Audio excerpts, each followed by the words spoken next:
Que ce soit en Ligue des Champions ou en Europa League, le Barça, saison après saison en Europe, s'est branlé sur branlé, humiliation par humiliation, désillusion par désillusion. Là, franchement, les frérots, je suis désolé, hein, les frérots catalans, mais on n'est pas ensemble. On n'est pas ensemble. Je vous soutiens même pas parce que, franchement, déjà de base, une institution comme le Barça, considérée comme un des plus grands clubs de l'histoire du football, être reversé en Europa League, que tu sois en ère post-Messi, en transition, tout ça, sachant le mercato que t'as fait, c'est déjà la honte d'être en Europa League une fois. Alors y aller deux fois et en plus de ça même pas la gagner, c'est la honte les frérots. Franchement je vous le dis, et c'est pas parce que je suis supporter du Real que je vous dis ça, parce que si le Real déjà un jour est transféré en Europa League pour X raisons, j'aurais trop le seum et c'est vraiment la honte par rapport à nos mercatos, l'institution, les joueurs qu'on a et tout ça, et l'exigence qu'il y a dans les institutions et les plus grands clubs du monde et de l'histoire du football, et en plus tu la gagnes pas. Ah, laisse tomber, c'est trop frère, c'est trop. Et là actuellement le pire c'est que j'aimerais aussi donner une minute de silence à Robert Lewandowski.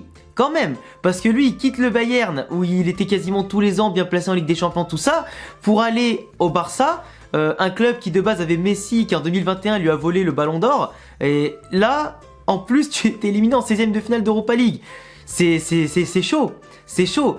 Aussi petite pensée pour Xavi qui devient déjà le premier entraîneur du Barça à être reversé en Europa League 2 années de suite et à se faire sortir 2 années de suite, donc c'est quand même chaud. Par contre rassurez-vous quand même, parce qu'il faut quand même un point positif à votre élimination. Maintenant que vous avez plus qu'un match par semaine en attendant que les demi-finales de Copa del Rey contre le Real soient jouées entre la semaine prochaine et fin mars, vous allez avoir plus qu'un match par semaine. Donc globalement la Liga, sachant que le Barça a 8 points d'avance, avec un match par semaine, avec juste la fatigue à gérer tranquillement, normalement ça devrait bien se passer. Je veux dire, la Liga cette année pour le Barça, c'est acté parce que le Barça fait une saison magnifique en prenant très peu de buts en Liga, en marquant beaucoup de buts, en gagnant tous les matchs même les plus compliqués. Et pendant ce temps-là, le Real n'est pas capable de surmonter le mois de janvier où on a eu des difficultés monstrueuses et on a laissé partir le titre en tout cas. Et le Barça, de toute façon, il n'y a pas mieux en termes de régularité. Donc là, cette année, le Barça va gagner la Liga. Parce que voilà, maintenant l'avantage du calendrier, tout ça, gestion de l'effectif. Mais globalement, est-ce que ça suffira à masquer encore une fois une telle humiliation? Je sais pas. Après, il vaut mieux gagner un titre forcément qu'une saison blanche ou une année blanche. Et ils feront le doublé Liga, Super Coupe d'Espagne. Et ce sera mérité en tout cas au niveau domestique. Mais il faut vraiment que le Barça, au niveau européen, au niveau des plus grandes compétitions, retrouve tout ça. Retrouve son prestige, etc. Parce que là, ça devient même plus drôle à force. Ça devient même plus drôle. Quand ils se font soulever par la Juventus, par la Roma, ils se font soulever par Liverpool, ils se font soulever par Francfort, etc. Au bout d'un moment, tous les clubs d'Europe leur passent dessus. Donc c'est même plus drôle, c'est un running gag en fait. Tu sais très bien qu'ils vont pas aller au bout, et tu sais très bien que même quand ils ont les cartes en main, ils se chient dessus. Comment t'expliques qu'au match aller, le Barça avait très bien joué, ils font 2-2 à domicile, ce qui a été en tout cas un échec parce que à Old Trafford, Manchester à domicile allait largement avoir le côté avantageux avec leur public, etc. sur 90 ou 120 minutes et pourquoi pas jusqu'au tir au but. Et le Barça, ils arrivent en plus avec un Sergi Roberto devant pour avoir ce milieu à 4 en tout cas avec Busquets, Kessie et De Jong qui fonctionnaient à merveille au niveau du pressing, de l'occupation du terrain, du football, des occasions créées, c'était plutôt pas mal. En tout cas, le trio du milieu de terrain était rayonnant et dominait largement celui de Manchester qui avait du mal à exister, a du mal à reprendre un peu des couleurs pour avoir quelques occasions pour un mi-temps. Et le Barça était vraiment bien dans son match. Sergi Roberto en plus qui servait à défendre le côté pour apporter ses stabilités à l'extérieur qui allait leur faire du bien. Donc globalement ça se passait plutôt cool. En plus avec le penalty provoqué inutilement par Bruno Fernandes, une erreur catastrophique à ce niveau là, c'est pas normal. Donc penalty largement justifié. Lewandowski, il marque son premier but dans la compétition au bon moment, donc en plus il se galvanise, etc.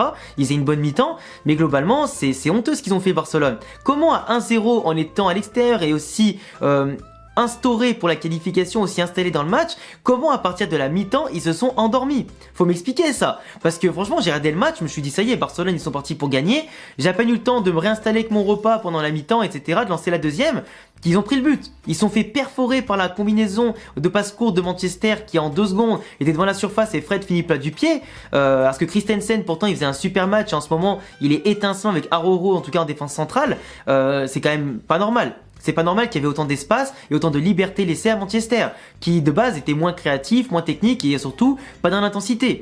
Le match était intensif à des moments, mais c'est le Barça qui contrôlait le jeu globalement. Là, à partir de la deuxième mi-temps, et en plus avec ce but qui vient galvaniser les troupes, avec en plus le plan de jeu de Ten Hag qui visait à mort la verticalité, la profondeur, qui visait à mort les espaces, le Barça s'est fait assassiner. Et franchement, heureusement que pour le Barça, à Manchester, il manquait des joueurs un peu plus expérimentés, techniques devant, en mode, j'allais dire, quand je parle d'expérimentés, c'est plutôt des mecs qui sont des tueurs devant, qui ont le sang-froid devant la cage, de faire le bon geste entre marquer ou faire marquer. Parce que Anthony, il a raté quasiment tout ce qu'il faisait niveau centre et tout ça, avant de marquer son but bien entendu pour la qualif, qui était d'ailleurs magnifique, hein.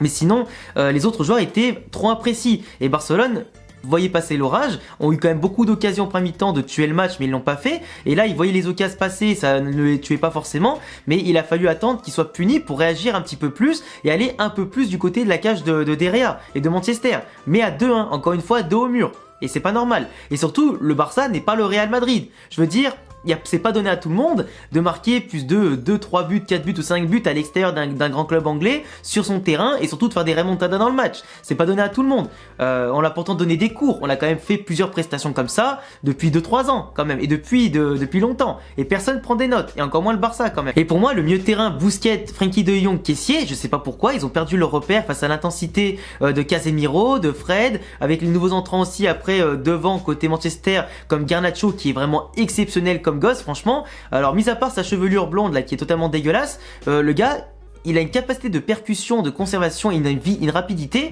qui est phénoménale. Franchement, ils ont trouvé une pépite ici, avec un Rashford qui a été omniprésent devant en tant que poison, avec un Bruno Fernandes qui a fait une première mi-temps dégueulasse mais qui montait en puissance au fil de la rencontre. T'avais quand même tu vois, des bons éléments côté Manchester qui se sont réveillés mais en deuxième mi-temps et encore plus après le premier but. Et après le deuxième but, voilà, ça déroulait. Mais la défense de Manchester qui pourtant a tant eu de mal au début du match à se rassurer, à la fin c'était devenu du béton, t'as l'impression. Et le Barça est devenu tellement stérile, tellement lent dans les transitions et les transmissions que c'était trop facile, c'était trop prévisible et c'était limite à un moment donné c'était gênant en fait, c'était gênant. Après c'est sûr que le Barça, et ça aussi il faut en parler, ils ont souffert des absences de Ousmane Dembélé parce que Rafinha, quoi qu'on en dise, des fois il a des coups d'éclat mais c'est pas du tout le niveau de Ousmane Dembélé.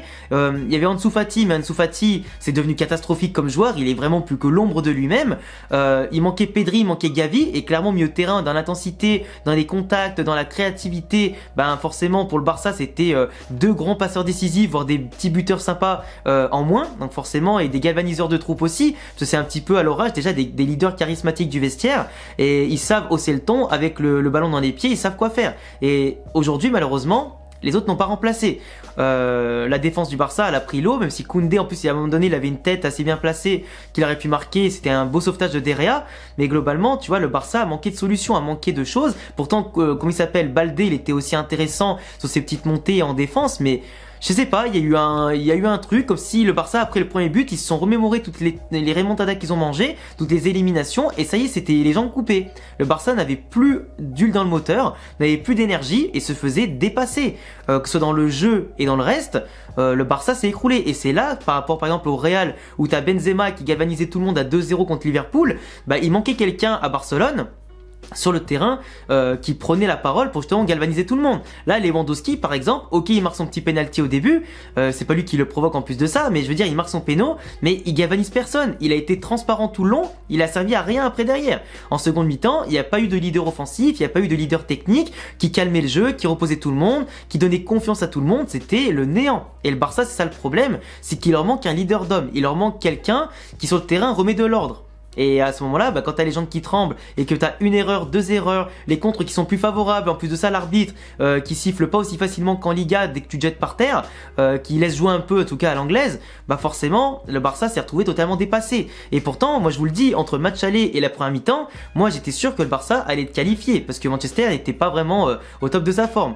Mais après voilà, il y a eu quelques faits de jeu dans le match, il y a eu des énervements, Casemiro qui shoot dans De Jong, etc. sur son dégagement en faisant exprès, tu vois pas mal de petits faits de jeu comme ça. Il y avait quand même de la nervosité de part et d'autre, mais là le Barça, bon bah tant pis, ils perdent l'Europa League, mais d'un côté c'est peut-être un mal pour un bien. Au moins ils ont l'année pour restructurer, pour voir quels joueurs ils vont prendre, enfin du moins ils vont garder, lesquels ils vont jeter, et surtout ils vont pouvoir remporter pourquoi pas la Liga après 4 ans sans la gagner. Donc globalement, sacrifier l'Europa League pour être sûr de gagner la Liga, même si rien n'est sûr dans la vie, hein, ça peut arriver très vite à cause bien sûr des problèmes psychologiques, etc., de la défaite, ça peut peut-être entraîner une cascade de résultats, encore plus si le Real les sort de la Copa del Rey, parce que après voilà, le Barça ils peuvent quand même faire un petit triplé Super Copa, Copa Liga, ça reste quand même pas mal, et au pire s'ils font qu'un doublé, ça reste aussi correct, mais clairement le Barça, faut qu'au niveau européen, ils se reprennent. Enfin bref, en tout cas, j'ai donné mon avis sur ce match-là. Je vous laisserai me dire en commentaire ce que vous avez pensé de la débâcle du Barça, de la qualification de Manchester, qui pour vous va remporter l'Europa League. Ça me ferait plaisir de savoir en tout cas ce que vous en pensez. N'hésitez pas à vous abonner, cocher la cloche, le petit pouce bleu, les raisons en description, et à bientôt pour prochaine vidéo. Ciao!